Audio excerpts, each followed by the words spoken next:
पहली बात तो ये बताइए कि आप लोग किस तरीके से एजुकेशन करवा रहे हैं कोविड के टाइम में, और खास बात ये भी बताइए कि इसकी क्या एडवांटेज है और डिसएडवांटेज है ऑनलाइन क्लासेस को लेकर। जी श्रीकांत जी, मेरा तो सिर्फ एक ही कहना है कि ऑनलाइन जो है वो सिर्फ विकल्प है, ये प्रॉपर साधन नहीं है।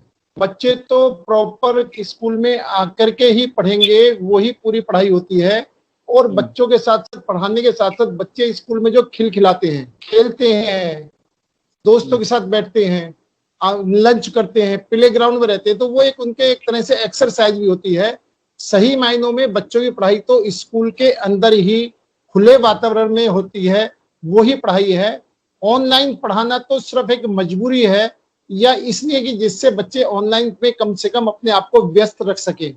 लेकिन ऐसा देखा गया है ऑनलाइन जो बच्चे पढ़ रहे हैं उनमें कहीं ना कहीं थोड़ा बहुत चिड़चिड़ापन भी आ रहा है, कहीं ना कहीं थोड़े बहुत वो ऊब भी रहे हैं। और हम शुरू से ये बात कहते हैं कि मोबाइल पर बच्चों को अधिक नहीं देखना चाहिए, आंखें खराब हो जाएंगी वगैरह वगैरह। और कई बार क्या होता है, इसका मिस भी होता है कि बच्चे, पेरेंट्स सोच रहे हैं बच्चे पढ़ रहे हैं और बच्चे मोबाइल पर क्या कर रहे हैं वो बच्चे ही जानते हैं। तो निश्चित तौर पर ऑनलाइन क्लास एक मजबूरी है। सही तो ये है कि क्लास में ही स्कूल में बच्चे आए, बच्चे पढ़ें। एक बात कहना चाहता हूं हमारी सरकारों से, अब विशेष करके दिल्ली सरकार से, वो शिक्षा के प्रति बात तो बहुत बड़ी बड़ी बना रहे हैं, लेकिन शिक्षा के प्रति गंभीर नहीं है। वो कोविड के अंदर शराब का ठेका खोल सकते हैं, वहां पर लाइन लग सकती है, वहां पर कोरोना की महामारी बढ़ सकती है, लेकिन वो शराब को बेच रही है। क्यों? क्योंकि वहां से उसको पैसा मिल रहा है। वो डीटीसी ये बस चला रही है, क्योंकि नहीं चलाएगी तो उसका घाटा होगा, घाटा कम करने के लिए वो डीटीसी की बस चला रही है। वो सही मायनों के अंदर होटल खोल रही है कि उसको पैसा प्राप्ति होनी शुरू हो जाए, और उसका वो हमेशा वो काम कर रही है जिस काम पर उसको पैसा मिले, जिस काम पर उसका जो खर्चा हो रहा है वो कुछ उससे पैसे की इनकम हो जाए, खर्चा कम हो जाए। जैसे मेट्रो चलाने की बात हो रही है, वीकली बाजार खोलने की बात हो रही है। मतलब मेरा कहने का ये कि सब कुछ खोल रहे हैं लेकिन शिक्षा की तरफ खोलने की चिंता नहीं कर रहे हैं। अब ये कहते हैं शिक्षक कोविड की वजह से नहीं खेलते, मैं जो असली कारण समझता हूं कि शिक्षा स्कूल खोलने से उनकी इनकम नहीं बढ़ने वाली। स्कूल बंद है तो उनको कोई उनका फायदा है कि अगर स्कूल बंद है तो मिड डे मील नहीं देना पड़ रहा, स्कूल बंद है तो और 100 खर्चे हैं जो बच रहे हैं, इसलिए वो स्कूल की तरफ उदासीन है। उसको सिर्फ अपना बजट चाहिए, अपना पैसा चाहिए, इसलिए वो स्कूलों की तरफ उदासीन है। और मैं एक बात और कहना चाहता हूँ, अभी जो सर्वे हुए हैं, लगभग 18 साल से कम के बच्चों की जो उम्र है वो 34% से ज्यादा जो है उनके अंदर कोरोना से लड़ने की क्षमता है। बहुत कम, इससे कम उम्र के बच्चे कोरोना से पीड़ित हैं क्योंकि उनके अंदर क्षमता है, इससे ऊपर वालों में दिक्कत है। इसके साथ साथ में अब ये कहते हैं बच्चों को कोरोना होगा, मेरा एक प्रश्न खड़ा होता है कि जो बच्चे घर में हैं, जो बच्चे सड़क पर खेल रहे हैं, जो बच्चे बिना मास्क लगाए घूम रहे हैं, उनको भी तो कोरोना हो सकता है। आप स्कूल में बच्चा अधिक सेफ है, स्कूल में बच्चा अधिक सेफ है, बानिश्किल वो गली के अंदर, मोहल्ले के अंदर, बाजार के अंदर, वहां पर वो सेफ है। लेकिन सरकार को पता नहीं क्यों है कि इस कोरोना का इतना बड़ा हुआ बना लिया कि वो स्कूल खोलने पर विचार नहीं कर रहे। मेरा ये कहना है कि जब सब पर नियम लगा करके सावधानी बरकर स्कूल चीजें खोल रहे हैं तो उसको स्कूल का भी नियम बनाकर स्कूल खोल देने शुरू कर देने चाहिए। अब जैसे इन्होंने बिल्डिंग बनाने का काम शुरू कर दिया, आप बिल्डिंग बनाए, एक एक ऑटो में 5-5, 7-7 आदमी भर के जाते हैं, ऑटो चलाएं, यानी सब कुछ धीरे धीरे खोल रहे हैं लेकिन स्कूल नहीं खोल रहे हैं। इससे एक बहुत बड़ी समस्या, बच्चों का भविष्य तो खराब हो ही रहा है, बच्चे पढ़ नहीं पा रहे हैं, बच्चे स्वास्थ्य मतलब शारीरिक रूप से स्वस्थ नहीं हो पा रहे हैं, ये एक तो बहुत बड़ा नुकसान है। इसके अलावा एक नुकसान और है, जो हमारे प्राइवेट स्कूल्स हैं उन सबको सरकार ने ये तो आदेश दे दिया कि आपको हर महीने सैलरी देनी पड़ेगी, आपको बिजली का बिल भी देना पड़ेगा, आपको हाउस टैक्स भी देना पड़ेगा, आपको सीवर चार्ज भी देने पड़ेंगे, यानी सब कुछ आपको देना पड़ेगा, छूट कोई नहीं देनी। और फीस आप डेवलपमेंट चार्ज नहीं ले सकते, आप ट्रांसपोर्ट चार्ज नहीं ले सकते, आप ये चार्ज नहीं ले सकते, वो चार्ज भी नहीं लिए। उसके अलावा आज पेरेंट्सों की स्थिति भी यह है कि पेरेंट्स किसी भी कीमत पर फीस देने की स्थिति में ही नहीं है, और जो थोड़े बहुत ये हैं तो उनको ये है कि सरकार कह देगी हमें माफी मिल जाएगा। तो आज सही मायनों में जो प्राइवेट स्कूल हैं और विशेष करके वो स्कूल जो स्कूल अनऑथराइज कॉलोनी में चल रहे हैं, गांव के अंदर चल रहे हैं, जय कॉलोनी में चल रहे हैं, झुग्गी झोपड़ी पर चल रहे हैं, वो स्कूल जो बिल्कुल कम बजट के स्कूल हैं जो 500-700 रुपए महीना बच्चों को पढ़ा करके ले रहे हैं, आज वो स्कूल बंद होने के कगार पर और सरकार इस तरफ से नहीं सोच रही, जबकि शिक्षा सबसे ज्यादा जरूरी है। हर देश के अंदर शिक्षा जरूरी है। और मैं आपके माध्यम से एक बात कहना चाहता हूं, जापान के ऊपर जब एटम बम का अटैक हुआ था और जापान तबाह हुआ था, तो जापान ने सबसे पहले काम ये करा था कि अपने आदमियों को, अपने बच्चों को शिक्षित करने के लिए जले हुए ट्रेन के डब्बों में को भी क्लासरूम बना करके पढ़ाया था। आज जापान महाहस्तियों में है, आज जापान महाशक्तियों के अंदर उसकी गिनती है और उसने अपने आप को द्वारा डेवलप करके दिखाया है। शिक्षा इतनी जरूरी है कि सब चीज बहुत छोटी है शिक्षा के सामने, बशर्ते सरकार को इस पर गंभीर होना चाहिए। ठीक है,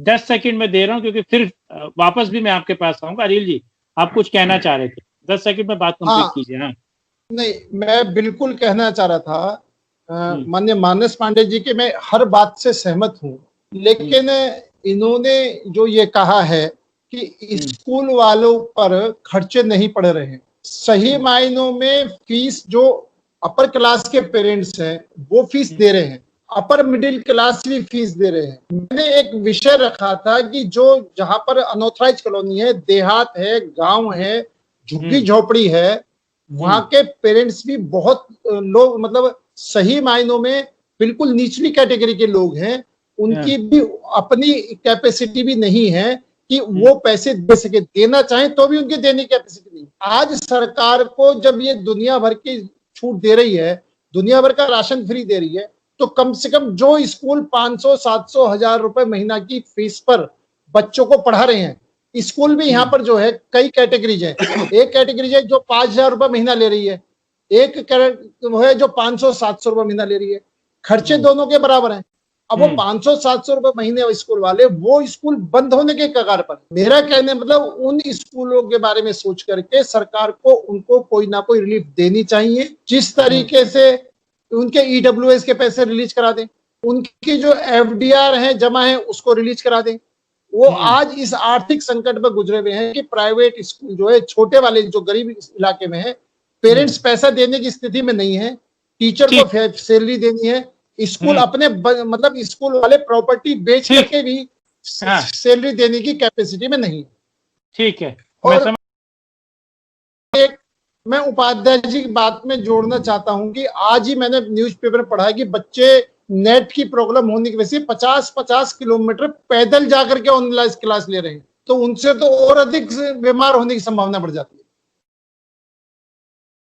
कि जिस मुद्दे पर जो है अनिल जी बोल रहे हैं, उपाध्याय जी बोल रहे हैं, क्या ये वाकई में आपको लगता भी है? क्योंकि देखिए, सरकारें कहीं ना कहीं हर चीज पर ध्यान दे रही है। मैं दिल्ली जैसे शहर में हूं, जहां मैं देख रहा हूं कि सब कुछ खुला है, जिम छोड़कर बाकी सारी चीजें खुली हैं, रेस्टोरेंट खुले हुए हैं, मॉल्स खुले हुए हैं, स्कूल्स बंद हैं, कॉलेजेस बंद हैं, सब खुला हुआ है, मेट्रो बंद है, मार्केट्स खुली हुई है, सब। मैं छोटे छोटे बच्चों को देखता हूं। तो क्या सरकारों को, अगर स्कूल नहीं खोलना, चलिए सरकारें कहती है कि साहब वायरस फैलेगा, लेकिन कम से कम स्कूलों की सहायता के बारे में तो कम से कम सरकारों को सोचना चाहिए। जो सबसे नीचे तबके के स्कूल है, जहां 200 रुपए 500 रुपए भी फीस है, ऐसे भी स्कूल दिल्ली में है, जो स्लम एरिया में हो या जे कॉलोनी में हो। आप देखिए, क्या सरकारों को उनकी वित्तीय सहायता नहीं करनी चाहिए? जी, मैं इसके बारे में आपको बताता हूँ। नीसा ने सर्वे किया था, करीब 3000 स्कूल ऑल ओवर इंडिया से लिए थे और करीब 100 स्कूल दिल्ली से थे जो बजट स्कूल्स हैं। और उस सर्वे में पाया गया था मई एंड में कि स्कूल्स की जो फीस है वो 3 से 5% ही आई है। ठीक है जी। और ये अगर मैं दिल्ली की एज इन दिल्ली की बात करूं, दिल्ली में टोटल 5600 स्कूल हैं, जिसमें से 2600 या 2800 सरकारी स्कूल हैं, बाकी जो है प्राइवेट स्कूल्स हैं। अब प्राइवेट स्कूल्स में एलिट स्कूल्स को अगर हम बाहर निकाल देते हैं तो उसमें से करीब 600-700 स्कूल जो डीडीए लैंड पर है, अच्छी पॉश कॉलोनीज में है, जिनकी फीस जो है 5,000, 10,000, 15,000 रुपए, उनको अगर हटा देते हैं तो अप्रोक्सीमेटली 2200 स्कूल जो है दिल्ली के अंदर वो अनऑथराइज्ड कॉलोनीज में और गांव में है, जिनकी फीस 200 रुपए से लेके हमने उस वक्त आइडिया लगाया था मैक्सिमम 3000 रुपए है सीनियर सेकेंडरी लेवल तक। अब ये स्कूल और जिन लोकेलिटीज में ये स्कूल हैं उस लोकेलिटी में जो एवरेज इनकम है वो मात्र 15-20 हजार रुपए से ज्यादा नहीं है, 25 हजार रुपए मैक्सिमम मान लीजिए। ऑटो ड्राइवर्स हैं, टैक्सी ड्राइवर्स हैं, कारपेंटर्स हैं, होटल रेस्टोरेंट में वेटर्स, शेफ्स, और आप ये मान के चलिए जो प्राइवेट सेल्स जैसे मॉल्स वगैरह में दुकानें होती हैं, जो सेल्स वाले लोग हैं वो रहते हैं, या फिर जो एयरटेल में जैसे कस्टमर सर्विस में काम करते हैं या छोटा मोटा नेटवर्किंग का काम करते हैं, इस तरीके के लोग इन कॉलोनीज में बेस्ड हैं। तो आप ये मान के चलिए सरकारों ने अपील की जरूर कि भैया आप किसी को जॉब से ना निकालिए, आप किसी की सैलरी मत काटिए, बट आप यकीन मानिए कि इन लोगों की जॉब गई है, बहुत बड़े तादाद में जॉब गई है, या फिर उनको बोल दिया गया है कि जब तक चीजें नॉर्मल नहीं हो जाती तब तक आपकी सैलरी नहीं मिलेगी, या 30% या 40% सैलरी मिल रही है। और ये स्थिति आज की भी स्थिति है। मैं एक खुद स्कूल चलाता हूं, मेरे पास 2000 बच्चे हैं। मैं आपको बताऊं मेरा जो परसेंटेज ऑफ फीस कलेक्शन है अगस्त मंथ का, दैट इज ओनली 20%। अब इस 20% फीस कलेक्शन में हमें सैलरीज भी देनी है स्टाफ को, हमने किसी स्टाफ को निकाला नहीं, ठीक है जी, हमें सैलरीज भी देनी है। अब हमें जो नॉर्मल वर्किंग है, स्कूल्स के खर्चे बहुत, जैसे मानस जी कह रहे थे, खर्चा तो कुछ हो नहीं रहा जी। साफ सफाई अभी भी स्कूल्स ओपन है, एडमिन स्टाफ वहां जाता है, और हम बिल्डिंग को जैसा अपना घर मेंटेन करके रखते हैं वैसे अपने स्कूल्स को भी मेंटेन करके रखते हैं। सिर्फ बिजली का खर्चा, पानी का खर्चा कम हुआ है, हाउस टैक्स, सीए का बैलेंस शीट बनाने के चार्जेस वो सारे वही उसी तरीके से हैं। कंप्यूटर्स वाले जो एएमसी वाले हैं वो एएमसी लेने आ रहे हैं कि जी हमें क्या पता, आप बुलाते हैं, हम आते हैं लॉकडाउन में भी। ये तो स्थिति है। अब हम एक दूसरे का साथ छोड़ देंगे तो वो इकोनॉमी की चेन ही टूट जाएगी ना, ठीक है। पेरेंट्स से हम बात करते हैं, पेरेंट्स एक्चुअली परेशान है, एक्चुअल में परेशान है। इसी कारण हमने मोदी जी को लेटर लिखा था, और हमारी नीसा एसोसिएशन की तरफ से सारे जितनी स्टेट्स में एसोसिएशंस हैं सबने अपने स्टेट चीफ मिनिस्टर को भी लेटर लिखा था कि भाई इस कोविड पीरियड के दौरान जब तक स्कूल बंद है, आप जो ट्यूशन फीस है बच्चे के, आप एनुअल चार्जेस मत दीजिए पेरेंट्स को, आप डेवलपमेंट चार्जेस मत दीजिए, बट जो महीने की ट्यूशन फीस है एटलीस्ट आप वो उनके अकाउंट में डीबीटी के माध्यम से दे दें।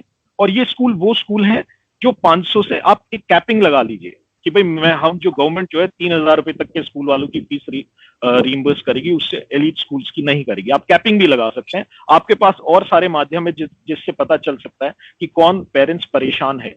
तो हमने उनको काफी लेटर्स लिखे कि भाई आप इस डीबीटी के माध्यम से पेरेंट्स को आप फीस दीजिए, ताकि पेरेंट्स स्कूल में आके फीस डिपॉजिट करें, और हम जो है अपनी टीचर्स को जो पुराने टाइम से ज्यादा हार्डवर्क कर रहे हैं इस वक्त, पहले उनको 8 से 2 के बीच में काम करना पड़ता था, आज की डेट में वो शाम तक काम कर रही हैं। बच्चों की क्वेरीज होती हैं दुनिया भर की, वो पर्सनल टेलीफोन कॉल्स कर रहे हैं टीचर्स को, किसी भी वक्त कर देते हैं, क्योंकि फोन्स आप देखिए, जो वर्किंग पेरेंट्स हैं उसका स्मार्टफोन अपने साथ लेके वो ऑफिस जाते हैं, लेकिन जब वो घर आते हैं तो वो टीचर को कॉल लगा के पूछते हैं कि मैम आज क्या हुआ, please send me the WhatsApp पे वर्कशीट्स वगैरह भेज दीजिए। सुशील जी इस बात को तो मैं भी मानता हूँ, क्योंकि मेरी जो वाइफ है वो भी टीचर ही है, और मैं देखता हूँ कि सुबह 8 बजे से वो रात के 11 बजे तक उसके फोन में मैसेजेस बच्चों ने काम करके भेजा है कि नहीं भेजा है, और तमाम एडवाइजरी। और मैं देखती हूँ दिल्ली सरकार, दिल्ली के जो स्कूल्स हैं,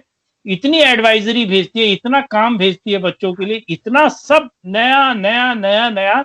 मेरा तो मानना था इससे अच्छा तो पहले बेहतर था, जब स्कूल खुलते थे तो 2:30-3 बजे जब वो घर आती थी तो उसके बाद स्कूल से इतना खास कोई कॉल्स और काम नहीं होता था, प्रेशर्स नहीं होता था। लेकिन अभी इतना प्रेशर है, इतना काम है कि पूछिए। हाँ श्रीकांत जी, टीचर्स की मेहनत को अभी तक किसी ने एक्नॉलेज नहीं किया है। करीब 2 लाख टीचर्स हैं दिल्ली के प्राइवेट स्कूल्स में जो काम करती हैं। आज शायद बहुत सारे स्कूल्स में विदाउट पे काम कर रही हैं या हाफ सैलरी पे काम कर रही हैं, बिकॉज स्कूल्स की ट्यूशन फीस ना आने का कारण ये उनको सैलरीज नहीं दी जा रही, लेकिन स्टिल दे आर वर्किंग। और अभी तक किसी भी संस्था ने, किसी भी गवर्नमेंट ने उनके एफर्ट्स को एक्नॉलेज नहीं किया है। ये सबसे बड़ी दुखद बात है। और वापस आते हैं फीस के उस पे, तो मेरे को अभी भी लगता है गवर्नमेंट को जो ये 20,000 रुपये महीना, 15,000 रुपये हमारे जो बहुत लोअर क्लास है उसके लिए पिच इन करना चाहिए। गवर्नमेंट को आना चाहिए सामने, ठीक है भाई हम आपको पेंशन भी दे रहे हैं ऑटो ड्राइवर्स को, टैक्सी ड्राइवर्स को, हम आपको 3 महीने की या 4 महीने की जो भी गवर्नमेंट से हो सकता है वो उतनी ट्यूशन फीस देनी चाहिए। और ये मैं आपको बता दूं श्रीकांत जी, ये बहुत बड़ा अमाउंट नहीं है। दिल्ली के अंदर पर चाइल्ड एक्सपेंडिचर गवर्नमेंट स्कूल में 5,000 रुपए से लेके अप्रोक्सीमेटली 5,500 के 6,000 रुपए के आसपास है। तो ये फीस गवर्नमेंट स्कूल से कम है। तो अगर सरकार बीच में आके मदद करती है तो हम 2 लाख के करीब टीचर्स को और स्कूल्स को बचा पाएंगे।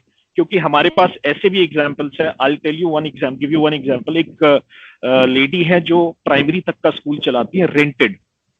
फीस उनका अभी तक प्राइमरी स्कूल्स में सबसे लोएस्ट कलेक्शन है फीस का। वो आज की डेट में भी 4-5% से ज्यादा नहीं है। उनका 1 लाख रुपए बिल्डिंग का किराया है। ओनर ने अप्रैल मंथ के लिए समझा, मई मंथ के लिए समझा, आफ्टर दैट उसने कहा या तो बिल्डिंग खाली करो या भैया मेरा रेगुलर किराया दो। उस लेडी ने अपनी ज्वेलरी तक बेची है। समझ सकते हैं सिचुएशन कितनी खराब है। हाँ, तो गवर्नमेंट को जरूर पिच इन करना चाहिए। गवर्नमेंट को जरूर पिच इन करना। हाँ, ये जो हाँ, मैं कह रहा था कि सबसे बड़ी बात जो अभी उपाध्याय जी ने कही है कि जो 200, 400, 500 वाले बच्चे वाले फीस जो है वो सरकारी स्कूलों से 10 गुना ज्यादा अच्छा पढ़ाते हैं। कुल मिलाकर के अगर हम एवरेज 200, 400, 500, 1000 वाला मानो, एवरेज 500, 700 रुपये महीना की एवरेज मान ले एक तरफ, और एक तरफ सुशील जी कह रहे हैं कि सरकारी स्कूलों में जो एक बच्चे खर्चा रहा है वो 6-7 हजार रुपए का रहा, 5,500-6 हजार का। यानी अगर हम दोनों बातों को देखें तो हम उनसे 10% फीस ले रहे हैं और उसका 100 गुना रिजल्ट दे रहे हैं। यानी सरकारी स्कूलों के बच्चे से 10 गुना ज्यादा पढ़ा रहे हैं, 10 गुना ज्यादा पढ़ रहे हैं, और सरकार से 10 गुना कम फीस पर खर्चा कर रहे हैं।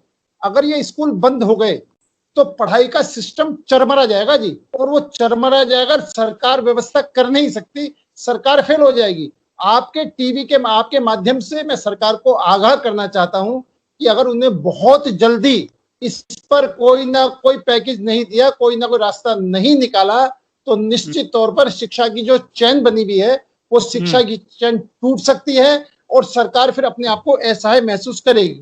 जहां तक अभी भाई साहब पांडे जी कह रहे थे कि भाई जिम्मेदारी, जिस टाइम शराब की बिक्री दिल्ली के अंदर खोली थी उस टाइम बहुत कम कोरोना केस आ रहे थे, और शराब के खुलने के फौरन बाद 4-4 हजार रोज कोरोना के केस आने लगे। ना सरकार ने इस्तीफा दिया, ना किसी ने उसकी जिम्मेदारी समझी। सिर्फ हमें रेवेन्यू आना चाहिए, हम रेवेन्यू से अपनी सरकार चला रहे हैं, क्योंकि स्कूलों से कोई रेवेन्यू नहीं मिलना। अगर आप इस पक्ष को भी ध्यान नहीं देंगे तो सरकार क्यों उदासीन है कि सरकार को स्कूल खुलने से रेवेन्यू नहीं मिलना।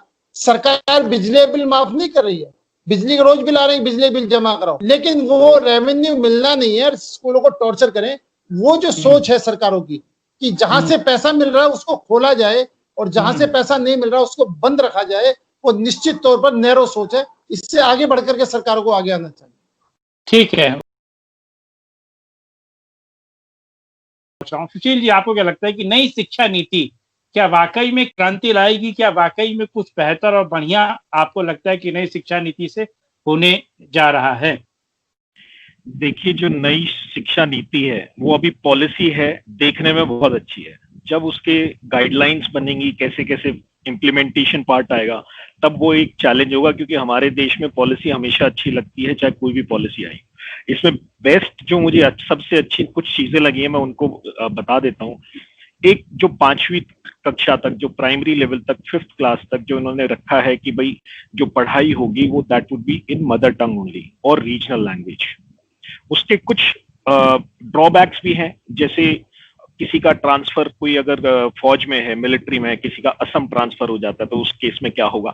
लेकिन हमारे देश में अभी तक इंग्लिश मीडियम स्कूल्स में क्या होता आया था, बच्चे के पास वो इंग्लिश बोलने का घर पर माहौल नहीं है, लेकिन वो स्कूल में इंग्लिश पढ़ रहा है, तो धीरे धीरे क्या होता था, उसके ऊपर प्रेशर बिल्डअप होता जाता था पढ़ाई का, और वो पढ़ाई से दूर हो जाता था, क्योंकि उसके पास वो बेस और वो माहौल, वो एनवायरनमेंट, क्योंकि लैंग्वेज पढ़ने के लिए अगर जो पेरेंट्स घर पे इंग्लिश बोल रहे हैं बच्चे के साथ, और वो स्कूल में भी इंग्लिश में, उस बच्चे के लिए तो आसान है, लेकिन जो फर्स्ट जनरेशन स्पीकर्स हैं बच्चे, उनके ऊपर थोड़ा प्रेशर था। तो मुझे लगता है ये कहीं ना कहीं बच्चों के ऊपर से थोड़ा प्रेशर हटेगा। दूसरी चीज मुझे बहुत अच्छी ये लगी, जो सेमेस्टर सिस्टम स्टार्ट हुआ है 9th क्लास से, कि अभी क्या होता था, 9th में बच्चा फेल हुआ तो उससे बोला जाता था भैया या तो आप रिपीट करो या फिर आप ओपन स्कूल की तरफ जाइए, यानी कि वो सिस्टम से आउट होने के कागार पे होता था, वो पढ़ाई से छूट जाता था। अब इसमें यह है, बच्चा सेमेस्टर में, फर्स्ट सेमेस्टर में अगर किसी एक सब्जेक्ट में या 2 सब्जेक्ट में फेल होता है तो उसके पास ऑप्शन रहेगा कि वो नेक्स्ट 6 महीने के बाद जो एग्जाम्स होंगे उसमें उन सेमेस्टर्स जो जिसमें फेल हुआ है बच्चा, उन सेमेस्टर में इंप्रूवमेंट के लिए अप्लाई कर सकता है और एग्जाम्स दोबारा दे सकता है। ऐसे ऐसे उसको काफी मौके मिलेंगे, तो वो सिस्टम से उतनी जल्दी आउट नहीं होगा बच्चा। तो ये 2 चीजें बड़ी अच्छी है। स्किल कोर्सेज और वोकेशनल कोर्सेज जो गवर्नमेंट ने स्टार्ट किया है, प्लान अच्छा है, लेकिन हमारे देश में प्रॉब्लम सबसे बड़ी क्या है, अगर हमारा बच्चा 9th क्लास में या 10th क्लास में 40% भी लेके आता था तो पेरेंट्स की ख्वाहिश ये रहती है कि उसको साइंस स्ट्रीम मिल जाए, फिर भी पेरेंट्स की ख्वाहिश यही रहती है। हम वोकेशनल कोर्सेज को बिलो लेवल समझते हैं पेरेंट्स, एज अ पेरेंट्स वो साइकोलॉजी कह लीजिए या फिर उसको माइंडसेट कह लीजिए, वो अभी डेवलप नहीं हुआ है स्किल कोर्सेज और वोकेशनल कोर्सेज के लिए। लेकिन हाँ, अगर गवर्नमेंट इन स्किल कोर्सेज और वोकेशनल कोर्सेज के साथ एम्प्लॉयमेंट अपॉर्चुनिटी को जोड़ देती है कि हाँ आपको ये करने के बाद it would be our responsibility या कॉलेज की रिस्पॉन्सिबिलिटी या आपकी गवर्नमेंट की रिस्पॉन्सिबिलिटी होगी कि एम्प्लॉयमेंट मिलेगी आपको, तब हो सकता है धीरे धीरे 3 साल 4 साल 5 साल में धीरे धीरे पेरेंट्स का माइंड सेट चेंज होने लग जाए। क्योंकि आप देखेंगे, जर्मनी की व्यवस्था देखेंगे, वहां पे बिल्कुल सिंपल सिस्टम है। पेरेंट्स कभी ये नहीं कहता कि भाई आपको इंजीनियर ही बनना है, अच्छा आपको पढ़ाई अच्छी नहीं लग रही, आप ऑटोमोबाइल सेक्टर में चले जाइए वोकेशनल कोर्स करने के बाद। वहां पर आप जो अपना एम्प्लॉयमेंट रेट है, दैट इज 98% आफ्टर कॉलेज, उनका पहले से ही तय हो जाता है। अच्छा ये इतना हमारी डिमांड है तो इतने कोर्सेज में बच्चे चले जाएंगे। जी, तो उस तरीके से एम्प्लॉयमेंट अपॉर्चुनिटी हमें जोड़नी पड़ेगी स्किल कोर्सेज और वोकेशनल कोर्सेज के साथ, उसको कामयाब बनाने के लिए। क्योंकि प्रधानमंत्री कौशल विकास योजना का फेल होने का कारण सबसे बड़ा यही है, कोर्सेज हम करा रहे हैं, पैसे हमने इंस्टीट्यूट्स को दिए, लेकिन वो एम्प्लॉयमेंट के साथ नहीं जोड़ पाए उसको। तब अब ये बैक टू स्कूल आए हैं। ठीक है अनिल जी, आपको क्या लगता है, क्या वाकई में शिक्षा नीति नीयत भी बदलेगी और देश का भाग्य भी बदलेगी? 2 मिनट जी। कुमार साहब सही बात तो यह है कि जो एजुकेशन पॉलिसी आई है वो बहुत सोच समझ करके सरकार ने बनाई है, और मैं सुशील जी की बात से भी सहमत हूं कि इसका इम्प्लीमेंट किस तरीके से होता है, और इम्प्लीमेंट होकर के वो जब तक पॉलिसी जो है रोजगार मुखी ना हो, कि बच्चा पढ़े और उसको अपने रोजगार का भी चिंता रहे। और सरकार ने हर पहलू पर बात करके इसकी उन्होंने ये व्यवस्थाएं करी है। और निश्चित तौर पर मातृभाषा में जो पढ़ने का विषय आया है कि 5वीं तक मातृभाषा पढ़ने हैं, तो बच्चा बहुत जल्दी मतलब स्कूल में पढ़ाई को बहुत जल्दी कैप्चर करेगा, क्योंकि दोनों जगह माहौल सेम है। आज विशेष करके जिस क्षेत्र के स्कूलों की हम चर्चा कर रहे हैं, उस क्षेत्र के स्कूल जो बजट में है, उनके लगभग 99% पेरेंट्स ऐसे हैं जो घर में हिंदी में बोल, और बच्चे स्कूल में अंग्रेजी में पढ़ते हैं। तो निश्चित तौर पर अगर उनको मातृभाषा में पढ़ेंगे, आगे बढ़ेंगे, और बच्चे आगे बढ़ेंगे तो इसका रिजल्ट अच्छा निकलेगा। इसलिए अभी तक तो हम शिक्षा नीति को बहुत अच्छा मान रहे हैं, और आगे देखो क्या होता है, परिणाम देखो। ठीक है, मैं आपकी बात समझ रहा हूँ।